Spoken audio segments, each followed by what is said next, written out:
A+ vision news നിങ്ങൾക്കായി സമർപ്പിക്കുന്നത് Super Absorbent Poppy's Diapers. Sky Wave Water and Amusement Park, Kakkadampoyil, Valamthode, Malappuram. Shobhika weddings, Kozhikode, Kanhangad, Koyilandy, Kuttiady, Nilambur. Kozhikode കക്കാടംപൊയിലുള്ള Eden garden. Shri Vivekananda Padana Kendram, Palemad, Edakkara.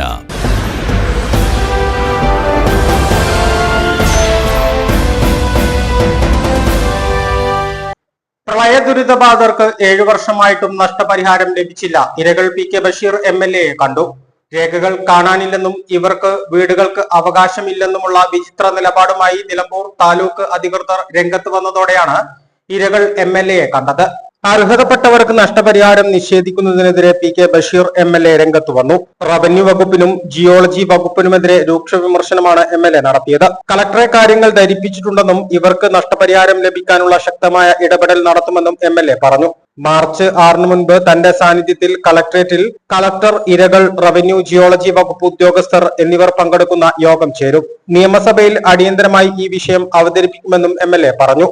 അർഹതപ്പെട്ട ഈ കുടുംബങ്ങൾക്ക് നഷ്ടപരിഹാരം വൈകുന്നതിൽ റവന്യൂ മന്ത്രിയെ നേരിൽ കണ്ട് പ്രതിഷേധം അറിയിക്കും. ഇവർക്ക് നഷ്ടപരിഹാരം നൽകാമെന്ന് റവന്യൂ മന്ത്രി മുൻപ് ഉറപ്പ് നൽകിയതാണ്. ഏത് സമയത്തും പ്രളയ ദുരന്തം ഉണ്ടാവാനുള്ള സാധ്യതയുള്ള മേഖലകളിൽ കഴിയുന്ന കുടുംബങ്ങൾക്ക് നീതി നിഷേധിക്കുന്നതിന്റെ കാരണം റവന്യൂ അധികൃതർ വ്യക്തമാക്കണമെന്നും MLA പറഞ്ഞു. ഇതില് എന്താ വിഷയം എന്ന് വെച്ചാല്, ഇതിപ്പോ നമുക്ക് എല്ലാവർക്കും അറിയാം, ചെട്ടിയാമ്പാറയിലുണ്ടായ ഉരുൾപൊട്ടൽ ദുരന്തങ്ങൾ. ആ ദുരന്തങ്ങൾ ഉണ്ടായപ്പോൾ ആദ്യഘട്ടത്തിൽ കുറച്ച് ആളുകൾക്ക് 10 ലക്ഷം റുപ്യ അവിടെ വാസയോഗ്യമാവില്ല എന്ന് പറഞ്ഞു. അങ്ങനെ കുറച്ച് കുടുംബങ്ങൾക്ക് 10 ലക്ഷം റുപ്യ കൊടുത്തു. അവസാനം പിന്നെ 6 കുടുംബങ്ങൾ ബാക്കിയായി വന്നു. ആ 6 കുടുംബങ്ങൾ അവിടുന്ന് മാറി താമസിക്കാൻ തയ്യാറായി. അങ്ങനെ അവരുടെ ഒരു പ്രപ്പോസൽ അയച്ചു. ഇപ്പോഴല്ല, ഒരു 4.5 കൊല്ലം മുമ്പ്. ആ 4.5 കൊല്ലം കഴിച്ചിട്ട് അതിങ്ങനെ മെല്ലെപ്പോക്കായി അവർ വന്ന് റീബിൽഡിൽ കൊടുത്തിട്ടുണ്ട്, വരും എന്നൊക്കെ പറഞ്ഞു നിർത്തി. അവസാനം നിലമ്പൂർ താലൂക്ക് ഓഫീസിൽ തഹസിൽദാർ സാന്നിധ്യത്തിൽ MLA തന്നെ ഒരു മീറ്റിംഗ് വിളിപ്പിച്ചു. അങ്ങനെ ആ ഫയലുകൾ ഒക്കെ അന്ന് എടുത്തിട്ട് മലപ്പുറത്തേക്ക് ഡിസാസ്റ്ററിൽ അയച്ചിട്ട് ഡിസാസ്റ്ററിൽ പിന്നെ അവിടെ ഒരു മീറ്റിംഗ് കൂടിയതിനു ശേഷം അത് തിരുവനന്തപുരത്തേക്ക് അയച്ചിട്ട് പിന്നെ ഒരു ഇതിന് റിപ്പോർട്ടിന് വീണ്ടും വന്നു. ഏതാ റിപ്പോർട്ട്?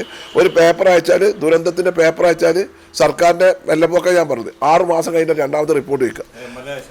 അത് MLA ഇടപെട്ടിട്ട് കേട്ട് 6 മാസം കഴിഞ്ഞിട്ട് പിന്നെ ജിയോളജിക്ക് കൊടുക്കണം. പിന്നെ അവൻ 1 കൊല്ലം കഴിഞ്ഞിട്ടാണ് മലപ്പുറത്തെ ജിയോളജിക്കാർ റിപ്പോർട്ട് എടുക്കുന്നത്. എന്നിട്ട് എന്താ പറഞ്ഞത്? താൽക്കാലികമായിട്ട് മാറ്റി താമസിപ്പിച്ചാൽ മതിയെന്ന്. എന്താ ഇവരിങ്ങനെ വർഷക്കാലത്ത് ഇങ്ങനെ 3 മാസം അവിടെയും 3 മാസം അഭയാർത്ഥികളായി താമസിക്കാനാണ്? ഇതിന് ഉദ്യോഗസ്ഥന്മാരെ ഇല്ല. ഇതിന് നിലമ്പൂർ താലൂക്ക് ഓഫീസിലാണ് ഏറ്റവും വലിയ വീഴ്ച. അതേപോലെ മലപ്പുറത്തും ഞാൻ അവസാനം നിരന്തരമായിട്ട് ഈ എഫക്റ്റഡ് പാർട്ടി, ഇവരും ആരെങ്കിലും നിങ്ങളും ഒക്കെ ബന്ധപ്പെട്ടിട്ട് ഞാൻ ഇപ്പം 4 ദിവസം മുമ്പ് ജില്ലാ കളക്ടറെ കണ്ടു. ഞാൻ പറഞ്ഞ ആ പ്രൊപ്പോസൽ എവിടെ? നിങ്ങൾ ഇവിടുന്ന് അയച്ചിട്ട് കാണുന്നില്ല എന്ന് പറഞ്ഞിട്ട് അതിനൊരു തീരുമാനം ഉണ്ടാകണം എന്നാണ്. ഇപ്പം ഇപ്പം ഇങ്ങനെ വന്നു. ഇന്നിപ്പോൾ ഡെപ്യൂട്ടി കളക്ടർ അൻവർ സാദത്തിനെ വിളിച്ചു. അപ്പോൾ പറഞ്ഞു വേഗം ഇതാക്കാറ്. ഞാൻ പറഞ്ഞ ഫയൽ അറിയണ്ടേ? അതിൽ ഏറ്റവും വലിയ കർഷകർ അമ്മച്ചി ഉണ്ടായിരുന്നു, അവർ മരിച്ചുപോയി. അവർ പല പ്രാവശ്യം ആ താലൂക്ക് ഓഫീസിൻ്റെ മുകളിലേക്ക്, അന്ന് താഴത്തായിരുന്നു താലൂക്ക് ഓഫീസ്, എവിടെ ജ്യോതിപ്പടിക്കൽ, അവിടെ അന്ന് അവർ അങ്ങോട്ട് കയറും. എന്നിട്ടും ഒരു കരുണ ഉദ്യോഗസ്ഥന്മാർക്കില്ല, സർക്കാരിനും ഇല്ല. ഒക്കെ പ്രസ്താവനയാണ്. പൈസ 1000 കോടി റുപ്യ റീബിൽഡിന് കൊടുത്തിട്ടുണ്ട്, അങ്ങനെ കൊടുത്തിട്ടുണ്ട്. എന്നാലാണെങ്കിൽ 6 കുടുംബത്തിന് 10 ലക്ഷം രൂപ 60 ലക്ഷം റുപ്യ എഫക്റ്റഡ് പാർട്ടിയാണല്ലോ. ആരെങ്കിലും സ്വന്തം നാട്ടിൽ നിന്ന് മാറി താമസിക്കാൻ തയ്യാറാവുമോ? ഇതെന്തുകൊണ്ടാണ്? നിവൃത്തികേട് കൊണ്ട്. ഒരു ദുരന്തം ഇനി അനുഭവിക്കാൻ കഴിയില്ല എന്നുള്ളതുകൊണ്ട്. അതുകൊണ്ട് അവർ മാറാൻ താമസിച്ചത്. യോഗം കളക്ടറേറ്റിൽ ഒരു യോഗം വിളിക്കുക. എന്താ ഇപ്പോൾ അതിനും കാര്യങ്ങളും, എന്താണ് ഇതിൻ്റെ അവസ്ഥ, എവിടെയാണ് ഇതിൻ്റെ തകരാറെന്ന് അറിയാലോ. പിന്നെ എന്താ വെച്ചാൽ മാറി ഓരോ തഹസിൽദാർമാർ വരും. അവർക്ക് ഓരോരുത്തർ നമുക്കങ്ങനെ ആഴ്ചക്ക് ആൾ വാങ്ങുന്നതിനനുസരിച്ച് ഇവന് ഈ ഫയൽ എടുത്ത് കൊടുക്കാൻ കഴിയുമോ? അതിന് ബന്ധപ്പെട്ട സെക്ഷനിലും ഉണ്ട് അതിൻ്റെ തകരാറുകൾ. MLA എന്ന നിലയിൽ 2018 ഇവിടം സന്ദർശിച്ച് ഈ കുടുംബങ്ങളുടെ അവസ്ഥ നേരിട്ട് ബോധ്യപ്പെട്ടതാണ്. ഇവരുടെ ആനുകൂല്യം വൈകിയപ്പോൾ താൻ നേരിട്ട് നിലമ്പൂർ താലൂക്ക് ഓഫീസിൽ യോഗം വിളിച്ചിരുന്നു. അന്ന് അർഹതപ്പെട്ടതായി കണ്ടെത്തിയ ഈ കുടുംബങ്ങൾക്ക് എന്തടിസ്ഥാനത്തിലാണ് ഇപ്പോൾ അർഹതയില്ലെന്ന് പറയുന്നതെന്ന് MLA ചോദിച്ചു. ചാലിയാർ പഞ്ചായത്തിലെ ആനക്കുളത്താണ് 2018 ഉരുൾപൊട്ടലിനെ തുടർന്ന് 6 കുടുംബങ്ങളുടെ വീടുകൾ ഭാഗികമായി തകർന്നത്. 6 പേരാണ് അന്ന് ആനക്കുളത്തിന് സമീപം ചെട്ടിയൻപാറയിൽ ഉരുൾപൊട്ടലിൽ മരിച്ചത്.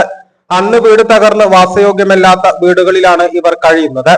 താൻ നേരിട്ട് നൽകിയ പരാതികൾ ഇപ്പോൾ ലിസ്റ്റിൽ ഇല്ലെന്ന കാരണം പറഞ്ഞ് ഈ കുടുംബങ്ങൾക്ക് നൽകേണ്ട നഷ്ടപരിഹാരം വൈകാൻ അനുവദിക്കില്ലെന്ന് PK ബഷീർ MLA വ്യക്തമാക്കി.